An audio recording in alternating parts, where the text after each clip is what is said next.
everybody, welcome to our YouTube channel. In this video, we are going to discuss para jumbles. You know, para jumbles or para formation is a very important part of bank exams, especially the prelims exams, right? This is a question type that appears in PO and clerk exams. Okay, so we are going to discuss this question type, especially the variant that has 6 sentences. This is the typical pattern nowadays in bank exams. Okay, you have 6 sentences, you have to arrange them in the right sequence, and the questions are based on the position of the sentences. So they will ask you which is the second sentence, which is the fourth sentence, etc. So once you work out the right order, okay, you can probably make a note of it in your rough work area, and then based on that order, you will be able to figure out the position of the sentences. Okay, before we start a discussion of para jumbles, we have a request for you. Please do subscribe to our YouTube channel, Time for Bank Exams, for more such videos. Okay, we have very regular videos in various areas, and this will help you a lot with your preparation for bank and other examinations. Okay. Now, para formation, what is this question type all about? In para formation, you will be given sentences and you are supposed to arrange them in the right order. What is this right order? If we ask you to write an essay with paragraphs in it, you know how to structure it, right? There should be an introduction, then this point, that point, then conclusion, all that you will know. But how do we structure sentences within a paragraph? This is something that you may not have given much thought to, right? So I'm going to give you some quick tips before we actually discuss the questions. Okay, now all of us will have our own logic for expressing our ideas, right? What order we choose to express our ideas in, that we may have our own explanations for that. However, here when you are specifically being tested for your logical reasoning, you need to follow the best order, or you need to be able to understand the best order. Now, for identifying the best order, you can apply some principles of common sense. Okay, the main thing you need to focus on when you do a para formation is the idea flow. How does the idea, the main idea that is being expressed in the paragraph, how does it flow? That is what you need to focus on. Now, there are certain common patterns of idea flow that you can identify, and this knowledge will help you when you do a para formation or para jumble question. Okay, so the most common pattern of idea flow that you will see in paragraphs is where the ideas flow from general to specific. I call this the inverted triangle. Okay, excuse my poor drawing skills.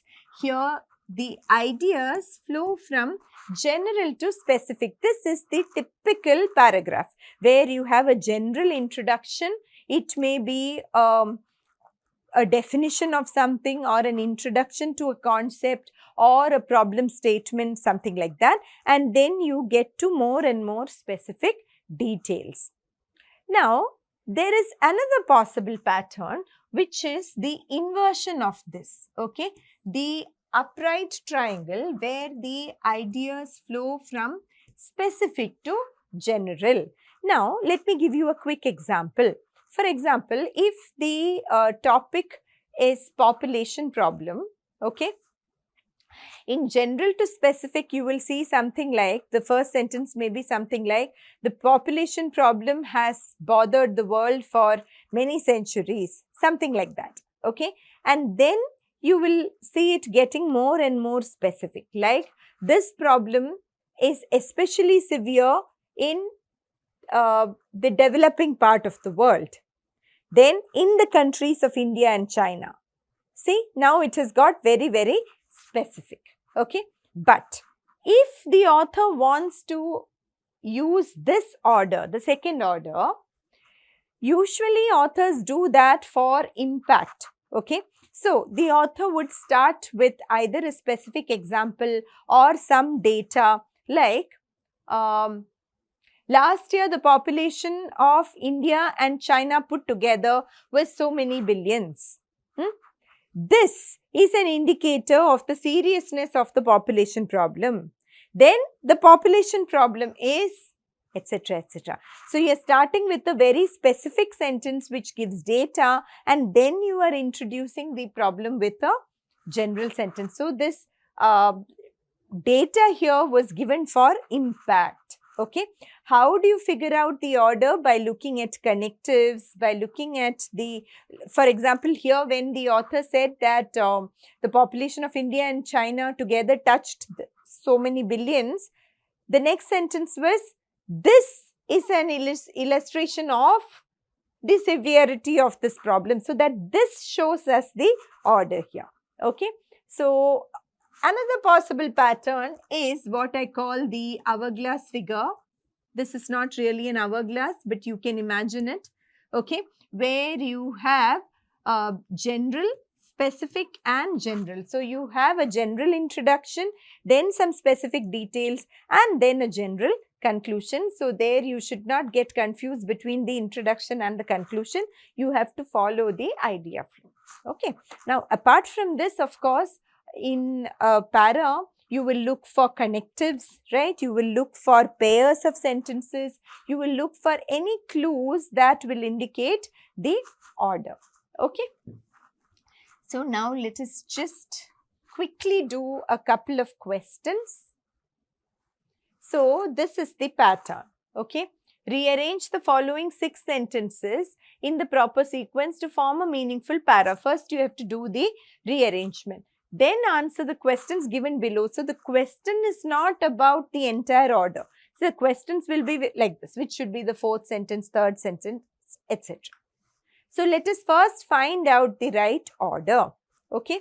While reading each of the sentences, we can try and figure out which ones are likely to be the first sentence, which are the possible candidates which can start the para, etc. The RBI emphasizes stability. So, it is paranoid about wheeler dealers taking risks or ripping off the vulnerable. Okay. This is a general sentence. It is an independent sentence. It might start the para. We do not know. It is definitely not a dependent sentence, right? The RBI emphasizes stability, so it is paranoid, means it is unduly worried about wheeler dealers, people, fraudsters, okay, and acts of fraud. That's what it talks about, okay. Let's look at the next sentence. That the industry has taken on a hybrid character over time reflects the conflicting aims of the forces that shaped it. Now, this cannot be the starting sentence because the industry, which industry are we talking about? We do not know, right? Okay. India's financial system has both Chinese and American characteristics. Now, this is likely to be the introduction because it is talking of India's financial system. That is a very general sentence. So, if we are following a general to specific order, which is a common order, it could be the starting sentence. RBI is more specific. Indian financial system is the broader statement and RBI is more specific. Let us see.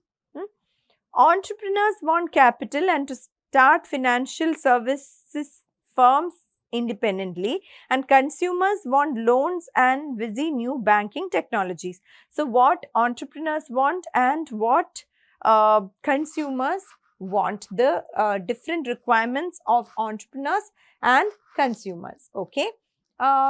That may not be the starting sentence because there is no context to it. Why are we suddenly talking about entrepreneurs and consumers, right?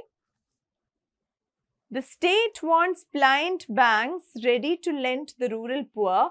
Pliant means flexible, okay?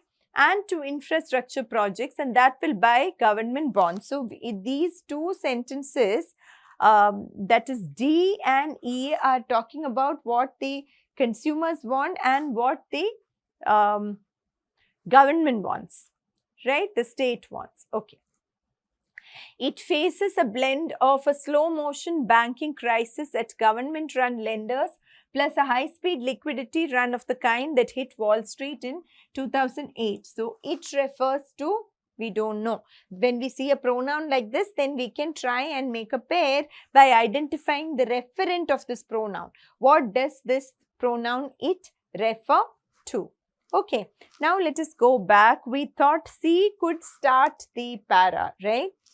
So, if we say India's financial system has both Chinese and American characteristics, then the it here can refer to India's financial system, right? Okay, Chinese and American. Let us see. Slow motion banking crisis at government run lenders. Now, government run lending is a feature of China. Everything is government run there, right? High speed liquidity run of the kind that hit Wall Street. Wall Street we know is American. So, it here can refer to India's financial system, and the Chinese and American characteristics have been discussed in F. So, you see, you cannot do a para formation without reading all the sentences first. You have to read all the sentences carefully, and then only you will start figuring out the connections. You will have to keep going back and forth also. Okay. Now, which sentence can follow this? We talked of it being a mix of Chinese and American, and the illustration, why is the author saying so, is written in F, right? Now, there is a sentence which talks about a hybrid system. You have to be very alert while reading the passage. Which sentence has that? Here. Now, hybrid is something that has characteristics of two or more different entities. We spoke of the Indian financial system having American and Chinese characteristics. So, that is what is being referred to as a hybrid character. Okay. So, we have CFB so far. Now, let us read the sentence and understand it. That the industry has taken on a hybrid character over time reflects the conflicting aims of the forces that shaped it. So, there are various forms that shaped this industry. Which industry? India's financial system. Okay. Now, we read about the conflicting needs of entrepreneurs as well as the government, right? So, let us go to that part. Okay. So, we have entrepreneurs here, we have the state here, and then we have RBI here. So, these are the different entities we are talking about, right? So, out of these, what should we start with? Probably we should start with the state, because that is the broadest. Okay, because now here we are going from a general to specific pattern. Yeah, we can see the pattern now, right? We started with the Indian financial system, and now we are giving very specific details. So, we can again, within this, the state is more general. So, we can start with E, the state wants blind banks, etc. Then the next one would be related to the state, which is the RBI, right? RBI, and D has entrepreneurs. Since they are individuals, entrepreneurs and consumers, these are the more specific entities. So, we put them last, and now we have our order C, F, B, E, A, D. Based on this order, we can quickly answer the questions given here. Okay. Which of the following should be the fourth sentence? Fourth sentence is E, right? Fourth sentence is E. Then, which of the following should be the sixth sentence? Sixth sentence is D. Next, which of the following should be the third sentence? That is B. Which of the following should be the first sentence? C. Which of the following should be the fifth sentence? A. I think that's it. Done. Okay. Once you figure out the order, then the questions are very easy to answer. So, though the para formation exercise is a little time consuming, if you get the whole order correctly, if you look at the question, you know, right, are you able to figure out the order or not? If you are very confident of the order, then you get so many questions at one go. Yeah. Okay, let's do one more question. Okay. People with dyslexia cannot read or write properly. It is a very general sentence and it is telling us what dyslexia is, right? It could be the starting sentence, we don't know yet. Let us see. The real problem is one part of the brain is unable to link with another. Okay, now this cannot start the para for sure, right? And when we say the real problem is, it should be preceded by a sentence which says somebody thought something else was the problem, something like that, right? It is good to make these guesses. Then we can quickly find the connections. This inability to read or write, okay, is because of communication problems in the brain. Which inability? See, we have already formed a connection. So, A could be the starting sentence or it could come at another part of the para, we don't know yet. But definitely A and C form a what we call a mandatory pair. They have to stick together. Okay. Fine. Now, dyslexia has long been thought to result from an inability of the brain to learn the small sound units. Okay, now we are getting into the cause of dyslexia and what people thought was the cause of dyslexia. So, before that we have to definitely have A and C, right? Okay. But a study suggests that this is false. What is false?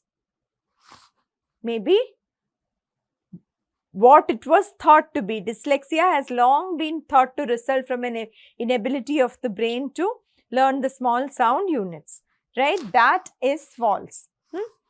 But yeah, so a study suggests that this is false, and since that is false, the real problem is.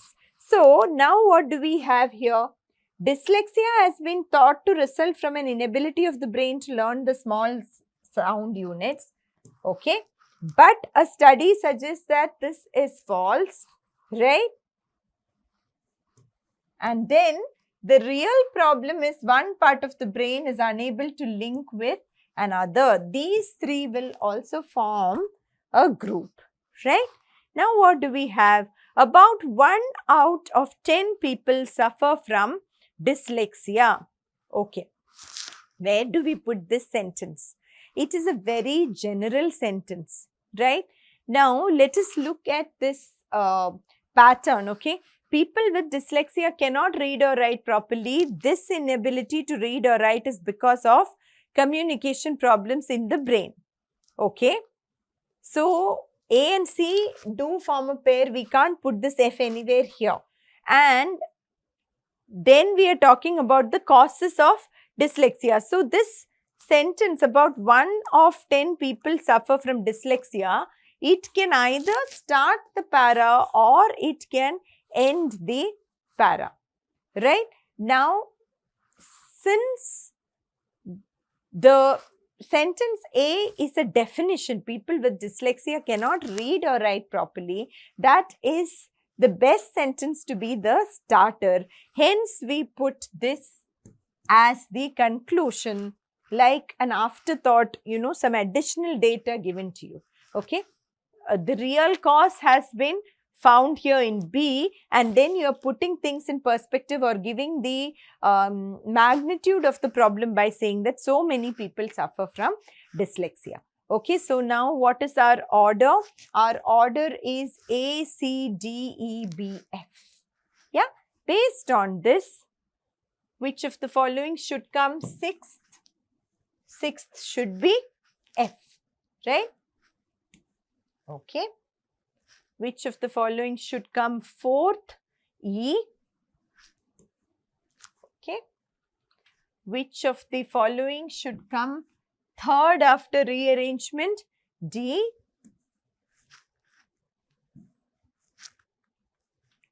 Which of the following should come fifth? B. And which of the following should come first after rearrangement? A. There you go. See, once you rearrange, then it becomes very simple. But if you are not able to get the right order, then you should not spend a lot of time trying to figure out the right order. If you just cannot figure it out, then it's better that you leave it. But I have given you some principles, some tips which may help you in figuring out the order better. Yeah. So for more such videos, please do join or subscribe to our channels, okay, in various social media platforms. All the links are given in the description box. We give you regular videos with a lot of not only in English but in all subject areas with updates and very valuable tips. So please do follow us, and we have classroom coaching as well as online classes for bank exams. If you want to join our classes, classroom coaching, do visit one of our centers, okay? And if you want to join online courses, you can enroll in the link given here, okay? All the best, dear students. Keep practicing. Thank you.